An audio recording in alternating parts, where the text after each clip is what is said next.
Aí a partir desse momento que foi esse casal de pastores na tua casa, você já começou a frequentar uma igreja ou foi mais longo esse processo? Eu comecei a frequentar a igreja depois que eu tive um sonho com Jesus. Ah, tá. E aí Sim, acordei e falei, preciso agora ir para a igreja, porque eu estava vivendo só em casa. E aí o Senhor começou a transformar minha vida. E aí depois de 2 anos eu conheci o Galego.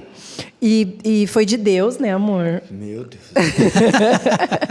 Eu sou muito de Deus, você me merece demais. Não, eu não recomendo para ninguém. Eu falo, nosso caso não é para ninguém. Eu não me recomendo. Não me recomendo. Não recomendo, não faz isso que dá ruim. E assim, porque o meu processo, Deus, ele age diferentemente com cada um. Tem gente que se converte hoje, entendeu a palavra, entendeu o direcionamento de Deus e amanhã ela está fazendo tudo certo.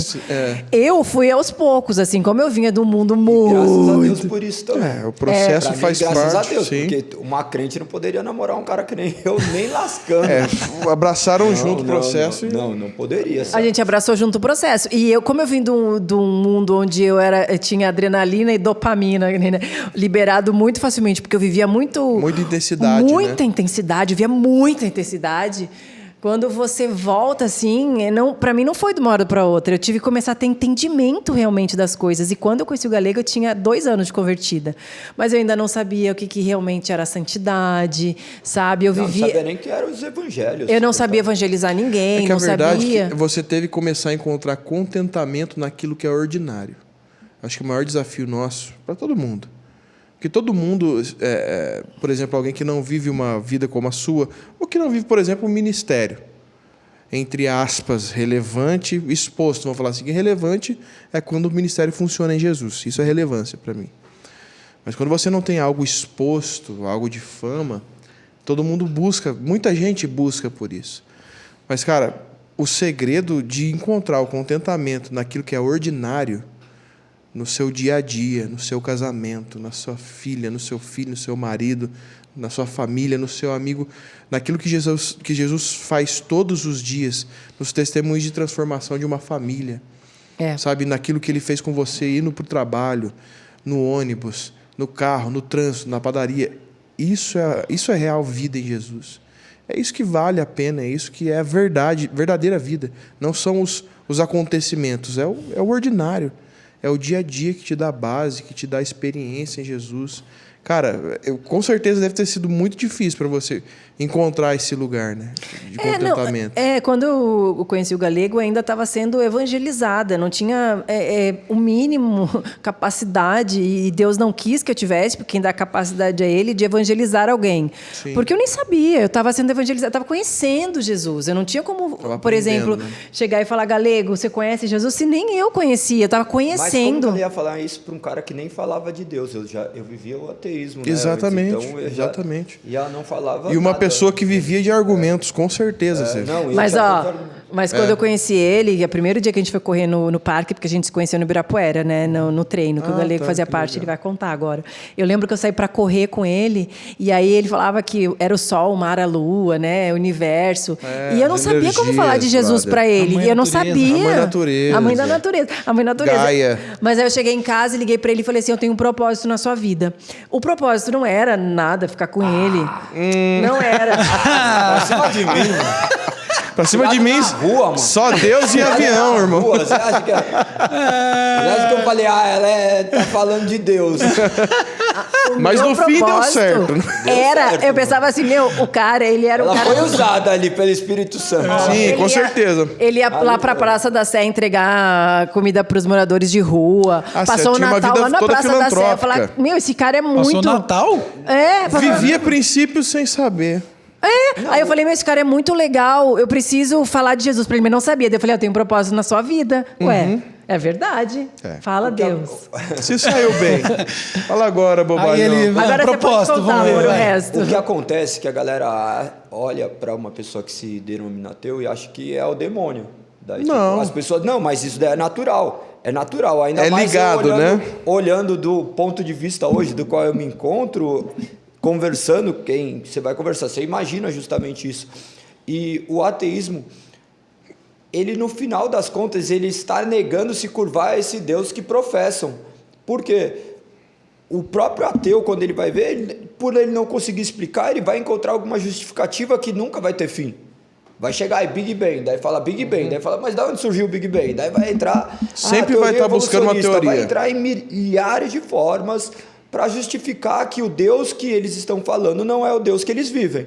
Então, quando eu questionava esse Deus que as pessoas falavam para mim, eu falava assim, me mostra esse Deus que você está vivendo, porque não condiz, porque eu sabia, eu conhecia, tinha conhecimento da palavra, embora superficial, comparado Era a hoje, mais combativo, eu sabia, né? Daí você fala assim, a pessoa fala de Deus, mas ele tem 2 mulheres, ele fala de Deus, mas ele rouba, ele fala de Deus, mas ele adultera, ele vê pornografia, ele maltrata os outros, daí você fala assim, que Deus é esse? É verdade. Na verdade, não é que você não acreditava em Deus, você não acreditava nas pessoas, na verdade. Não, acreditava nesse Deus que as pessoas diziam professar. Sim, no Deus delas. Eu comecei a ter os próprios homens como referência, estudei um monte de crenças e olhava e falava assim, tá bom, vou tirar esses princípios, só que um princípio básico era que eu tinha que fazer as coisas para os outros, não esperando alguma recompensa em troca, porque senão eu estou barganhando. Com certeza. Imagina um Deus gigantesco do qual você barganha com ele não é Deus. Então, para mim não fazia o mínimo sentido, fazia parte da natureza humana eu ter que ajudar as pessoas, eu não acreditava em questão de depravação total, eu não conseguia enxergar isso, eu olhava o homem como um ser bom do qual a sociedade o corrompia. Então, hoje ainda, as pessoas não entendem esses tipos de conceito e ainda dentro de uma própria religião cristã, eles acreditam que o homem é bom, mas que a sociedade é o que o corrompe, que ele nasceu num lar bonitinho, que ele vai ser bonitinho. Então, quando eu comecei a entender a profundidade da palavra, meus olhos de fato foram abertos. Eu passei por todo esse processo de metanoia, né? Que hoje eu tenho claro isso, mas eu sempre enxergava uma soberania da natureza como ela se fosse... Mas como que foi o estopim disso? O estopim disso foi gradativo, não foi da noite para o dia. Você não acordou e falou, eu preciso entender. Não foi uma experiência espiritual? Não foi. Não, eu cresci numa família espírita, né? Eu cresci frequentando centros de umbanda, de candomblé. Então, experiência espiritual não faltava, eu usava guia, tudo, andava com guia, frequentava, via em centros coisas que são assim rituais da própria comunidade, convivi com isso e achava beleza. Só que eu nunca tive nenhuma experiência espiritual quanto a isso, eu nunca incorporei, eu nunca...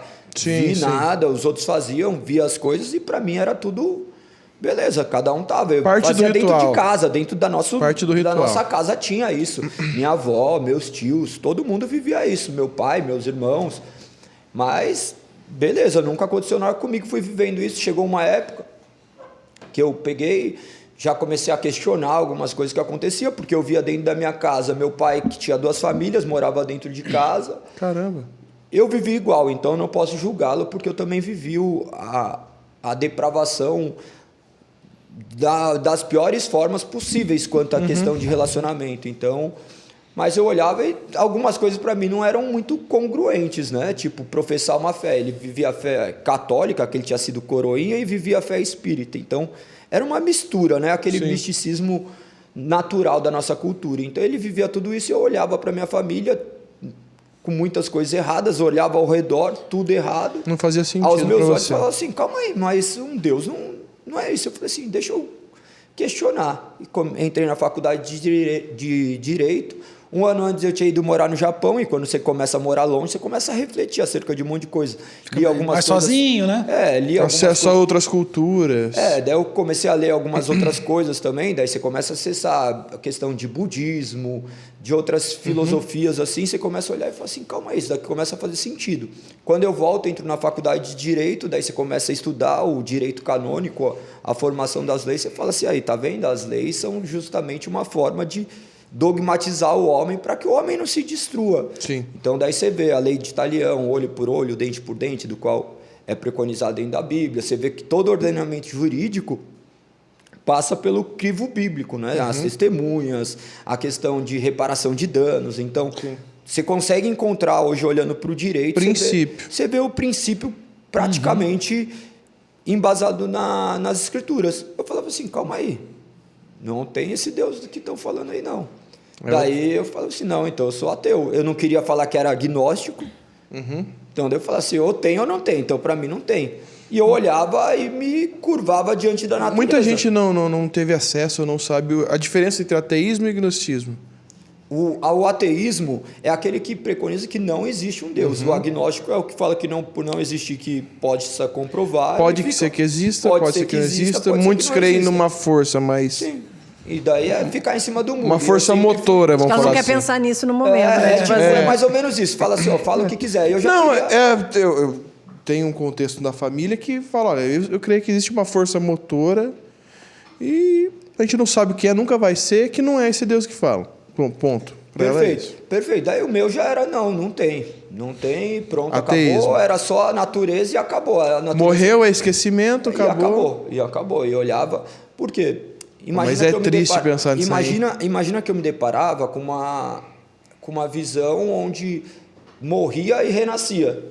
Daí falava assim, daí eu chegava e falava assim, calma aí, mas morreu e renasceu. Daí eu morri, eu ia encontrar tal pessoa, já não encontro mais porque ela renasceu. Então daí depois eu morri, ia ficar nesse ida e volta, você nunca mais ia encontrar. Eu comecei a questionar umas coisas simples, sabe? Sim. Daí eu comecei a estudar quem foi Allan Kardec. Daí você fala, quem foi Allan Kardec? Daí você vai estudar, você fala assim, não, mas calma aí, não tem Kardecismo. História de que Allan Kardec de fato existiu. Allan Kardec não o homem que existiu, né? O homem que existiu como Allan Kardec, porque o nome de Allan Kardec é um pseudônimo de uma pessoa que existiu no passado. Falou, eu nem sabia disso. Então, porque quem é Allan Kardec, acho que é Leonil Devonhill, sei lá, já esqueci, porque faz muito tempo que eu fiquei estudando sobre isso, daí eu vi que não eram as mesmas pessoas. Daí tinha sido propagado que aquela pessoa havia existido numa época no passado que se chamava isso. Mas nada documentado. Nada documentado, são documentos só supostos vindo de revelações sensoriais. E daí foi pesquisar quem era, não encontrava argumentos para isso e não encontra argumento já abandonou. histórico. Eu falava assim, mas calma aí, então se foi no passado tem que encontrar, porque Jesus... Tem a história, historicamente existiu. Tá, mas daí eu ia para contexto histórico e comecei a questionar todas as crenças. Sim. Todas as crenças e falava assim, deixa quieto, não vou viver nada disso. Deixa eu abraçar o ateísmo aqui. Olhava... Não, falava que era ateu e beleza. Imagina, eu sempre fui careca. Desde os 13 anos eu sou careca. Daí já lutava, com 20 anos já lutava. Você luta, um visual agressivo. Não fazia mal pra ninguém. Meu fazer mal era tipo... Que você saiba, né? Que eu saiba. Não, que eu não Você bebia. ache. Eu nunca bebi, nunca usei droga. Mas eu era um cara muito encrenqueiro, sabe? Tipo, se Você eu via gostava alguma de uma coisa... treta. Não, eu queria fazer justiça. Qualquer coisa era justiça. Entendi. Eu tinha que fazer. Na mão. Eu peguei roubando meu irmão, eu ia atrás do cara, pegava o cara, achava o cara, tirava tudo dele, tipo o Robin Hood daí, sabe? Batman de Taubaté. Não, mas é que eu vivi... O Batman de Taubaté. Vocês conhecem, né? Não, é que as Não. histórias... Não existe um Batman de Taubaté, existe? isso é verdade. Agora o cara que tem se isso. veste de Batman. Só falta Meu aparecer Deus. algum É verdade, lá, pô. Será que não era o galego? O cara se veste Nos mesmo, tempos mas... vagos. Mas, enfim, eu sempre... Daí eu comecei a criar esse conceito de que eu deveria fazer minha própria justiça. O ateísmo, você cria o seu próprio ordenamento, né? Sim. Da mesma forma que hoje em dia alguns cristãos vivem dessa forma. Cria o seu próprio Exatamente. ordenamento e despeja aquilo que ele próprio quer idolatrar. E quando eu vivi tudo isso, eu comecei a deparar com o universo normal. Eu ia... você vai para outro país, você começa a deparar com outras realidades. Eu sempre sempre não, né? Desde os 15 anos, quando eu comecei a morar num bairro melhor, que eu vim de periferia, eu comecei a morar em bairro melhor. Tinha amigo meu que tinha casa na praia, a gente ia pra praia, eu Aprendeu a surfar. amava a natureza. Eu olhava e falava assim, como que a água não passa daqui?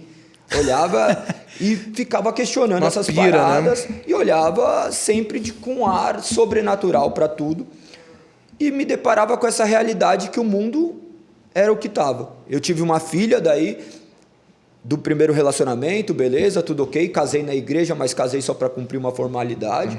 Me separei, depois 3 meses comecei a namorar outra menina, ela engravidou também.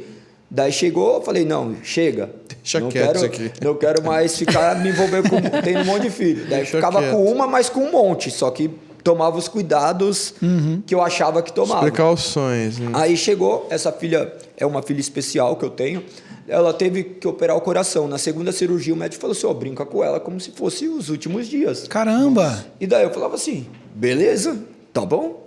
Porque eu vivi o ateísmo, então Não havia esperança para você. Não havia. A minha esperança estava na vontade da natureza. O que a natureza fizesse, para mim, eu tinha que me conformar. Você ia aceitar. Então, eu não fiquei mal por Mas isso. não passava na tua cabeça, tipo assim, nessa situação eu vou orar. Não. Eu vou pedir pra um Deus aqui. Eu ia ser o maior covarde do mundo. Eu falo assim, que porque ele você falou, fica tá tirando inteira comigo. falando um negócio desse e fala assim, por quê? Mas E as pessoas nem me no evangelizavam. íntimo você tinha isso? Não, as pessoas me evangelizavam justamente desse jeito. Orgulho, hein? Quem ia falar pra mim de Deus, fala assim, você não acredita em Deus? Você vai ver na hora que tiver caindo um braço seu, que você precisar. É por medo, né? É pelo medo. E eu falava assim, demorou, o que tiver que acontecer, vai acontecer. O que eu fiz? Brinquei com a minha filha como se fosse a última semana. Ao passo que ao meu redor, as pessoas que estavam ao meu redor, estavam totalmente desestabilizadas. Eu saía na porrada lá na academia, treinava normal, fazia as coisas que eu tinha que fazer. E você descontava nos outros, né? Não, mas enfim, eu não atrasava o lado de ninguém. Tava ali um cara apanhando que sabia apanhar e eu também, a maioria das vezes, eu mais apanhava. Ele tava do que apanhando batia. porque ele queria. Ele tava ali. Não Os era dois uma sabiam o que agressão tava gratuita. fazendo. Então, eu vivia isso. Eu via e falava assim, mas que loucura, mano. Daí chegava meu pai, você não vai orar, você vai fazer alguma coisa. Eu falei assim, vou fazer o quê? Não tem como você brigar com a natureza. Se a natureza quiser tirar uma vida, ela vai tirar. Se ela quiser que a vida fique, beleza. Aconteceu que não aconteceu nada com a minha filha, beleza. Tudo normal. Tudo normal, aconteceu, minha filha foi. E eu já olhava esse negócio da soberania de Deus mesmo sobre todas as coisas. Ela foi curada. Eu olhando, foi curada não, ela tem uma síndrome. Então ela operou o coração e não Teve uma sequela. não teve uma sequela disso, né? Então, beleza. Aí hoje eu olhando, eu vejo a soberania de Deus total.